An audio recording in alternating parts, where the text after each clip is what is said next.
రవీంద్రనాథ్ ఠాగూర్ గారు ఇద్దరు తెలుగు వాళ్ళు మాట్లాడుకుంటుంటే విని ఇది భాష లేక మ్యూజిక్ అన్నారు. తమిళ మహాకవి సుబ్రహ్మణ్య భారతి గారు భారతియార్ సుందర తెలంగిణల్ పాట సైతు సుందరమైన తెలుగులో పాడదాం అన్నారు. ఇలా ఎంతో మంది గొప్పవాళ్ళు తెలుగు భాష మ్యూజికాలిటీ గురించి చాలా గొప్పగా మాట్లాడారు. మన జొన్నవిత్తుల రామలింగేశ్వరరావు గారు ఆ మ్యూజికాలిటీ ఏంటో చూపించారు. స్వర్గంలో ఉన్న ఐరావతం తెల్ల ఏనుగు వెంకటేశ్వర స్వామి మీద భక్తితో డైరెక్ట్గా తిరుపతిలోకి దిగి భక్తులందరితో కలిసి కాలి నడకన కొండెక్కుతుందంట. What a thought! భక్తులందరూ ఆశ్చర్యపోయి తెల్ల ఏనుగు నువ్వు ఎక్కడి నుంచి వచ్చావు అని అడుగుతుంటే ఎక్కడి నుంచి వచ్చిందో ఎలా వచ్చిందో దాని స్కెడ్యూల్ అంతా ఒక పద్యంలో తబలా సౌండ్ వచ్చేలా చెప్పిందంట ఏనుగు మీరాయస్తో.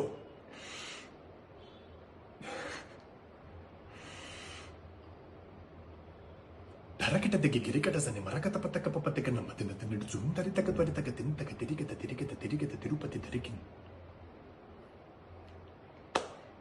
ఆ ఏనుగు ఏం చెప్పింది?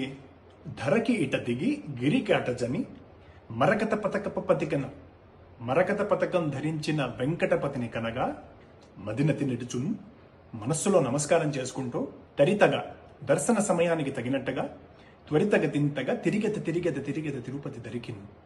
తెలుగు భాష మ్యూజికాలిటీ, తెలుగు కవుల వర్సటాలిటీ అనన్య సామాన్యం. నమస్కారం.